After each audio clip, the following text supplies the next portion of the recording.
Video ini didukung oleh Ashiri Art, kontraktor rancang bangun masjid, arsitektur, dan kaligrafi.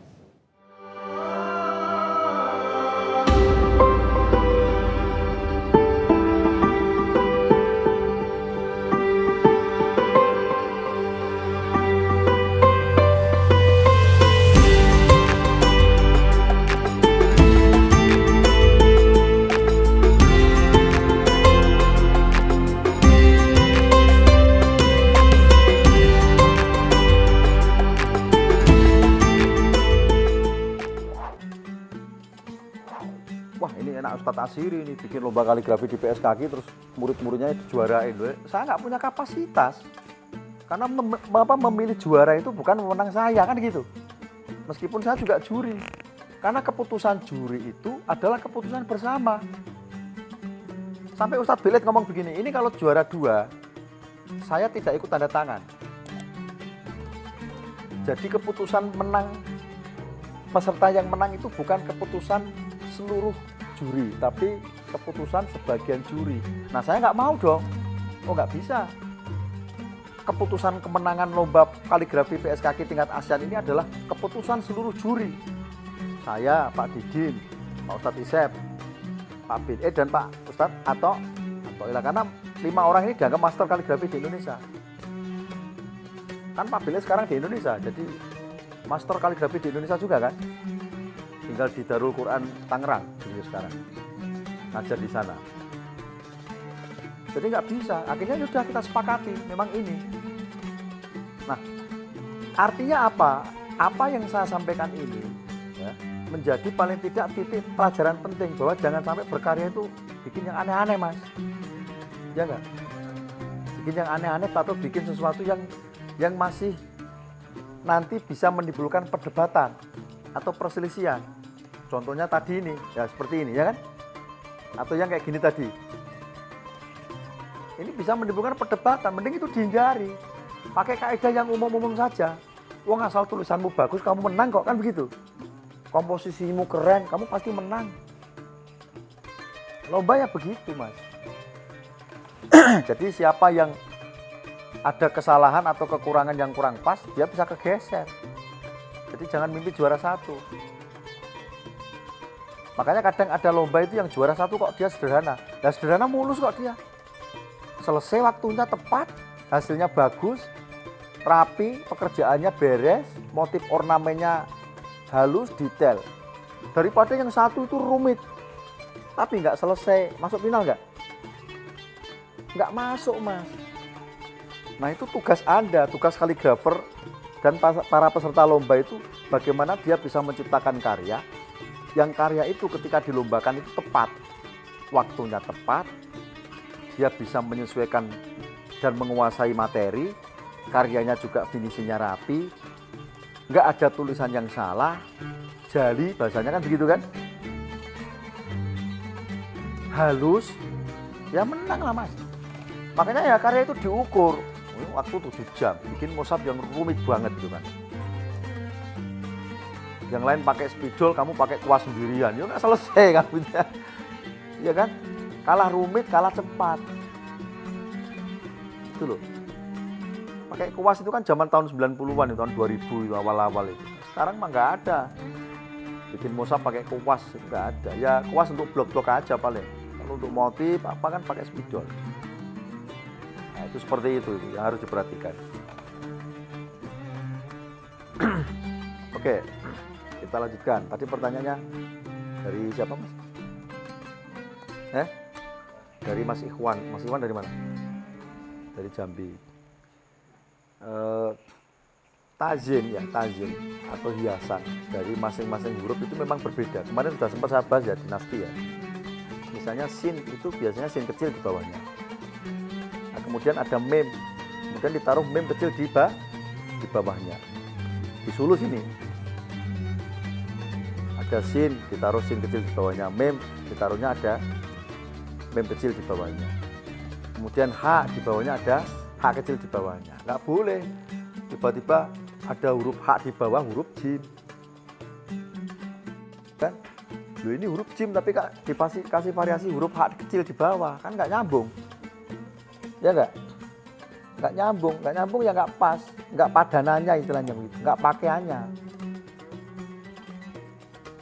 Jadi kalau sin ya ada sin kecil di bawahnya, mem ada mem kecil di bawahnya, hak ya ada hak kecil di bawahnya. Misalnya ada hak besar, ada hak kecil di atasnya misalnya atau di bawahnya, boleh. Gitu. Jadi itu adalah bagian dari istilah, Mas.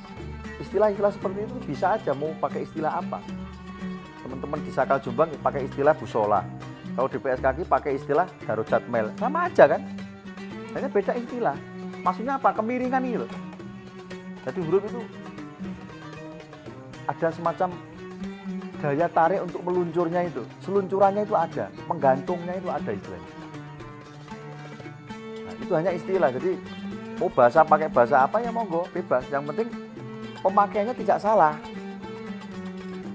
Salahnya bagaimana ya tadi? Misalnya ain. Ya, dikasih variasi ain kecil. Bener kan? Yang salah itu ketika gen tapi antum kasih ain kecil di bawahnya. Kan ada variasi ain kecil misalnya gini kan. Nah. Ain kecil kan begini bentuknya.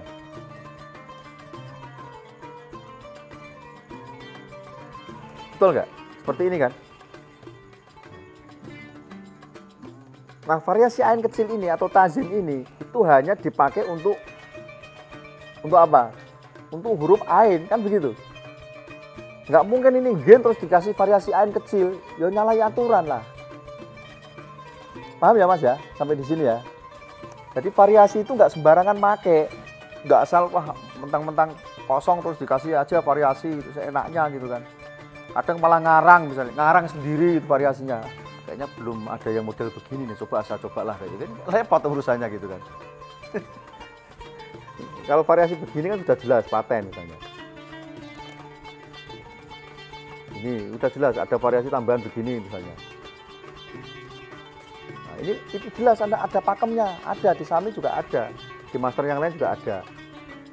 Yang nggak ada kamu karang-karang sendiri, kamu tambah-tambahin di situ. Namanya nggak boleh. Seperti ini tadi, ini ada nggak di sulus? Kan nggak ada ini. Berarti ini sama saja ada bid'ah kan? Bid'ah dolalah ya begini ini. Loh, kok bid'ah dolalah Pak? Karena kamu tidak mengikuti pakem dari master. Kamu ngarang sendiri. Kalau kamu ngarang sendiri jangan kamu bilang sulus. Makanya kan kemarin kenapa itu orang Islam marah-marah ketika ada Ahmadiyah? Betul tidak? Nah cuman kan yang nggak boleh kan kekerasan secara fisik, kekerasan secara apa itu? Secara kontak fisik. Bangunan tempat ibadahnya Ahmadiyah kemudian dibakar-bakar, itu yang nggak boleh sebenarnya. Masalahnya mereka masih pakai nama Islam. Nah itu teman-teman Islam yang masalah tersinggungnya di situ. Loh, dia nggak mengakui Nabi Muhammad sebagai Nabi terakhir. Katanya Nabi Muhammad itu bukan Nabi terakhir. Dan Nabi Muhammad itu bukan Nabi terakhir, terus Nabi terakhir siapa? Ya Mirza Ghulam Ahmad itu Nabi terakhir. Oh berarti jangan pakai nama Islam kalau gitu, ya sudah agama Ahmadiyah jangan gitu tuh. Tapi mereka nggak mau, mereka tetap pakai nama Islam. Nah ini yang jadi masalah kan gitu kan. Urusan begini kan harusnya siapa yang ngurusi? Siapa ini? Pemerintah apa? Ketua RT? Makanya akhirnya terus dibubarkan Ahmadiyah kan begitu. Ya harus begitu. Dibubarkan pun setelah sudah banyak kerusuhan dan korban berjatuhan. Sehingga akhirnya ada warga Ahmadiyah yang diusir, nggak boleh tinggal di satu perkampungan. Itu kan ya nggak boleh. Loh kok nggak boleh? Loh iya harusnya tetap rukun lah. Ngapain berbeda agama kok berantem? Berbeda keyakinan, berbeda pendapat ya biasa saja. Sunan Kudus itu ya Sunan Kudus itu kan dulu di sekelilingnya itu banyak orang Hindu Buddha Mas, biasa aja kan. Bahkan beliau jangan motong sapi, ngelarang begitu. Kasihan. Kenapa kok kasihan? Wong sapi itu halal. Iya halal buat kita orang Muslim. Tapi buat orang Hindu Buddha sapi itu dianggap sebagai hewan yang dimuliakan.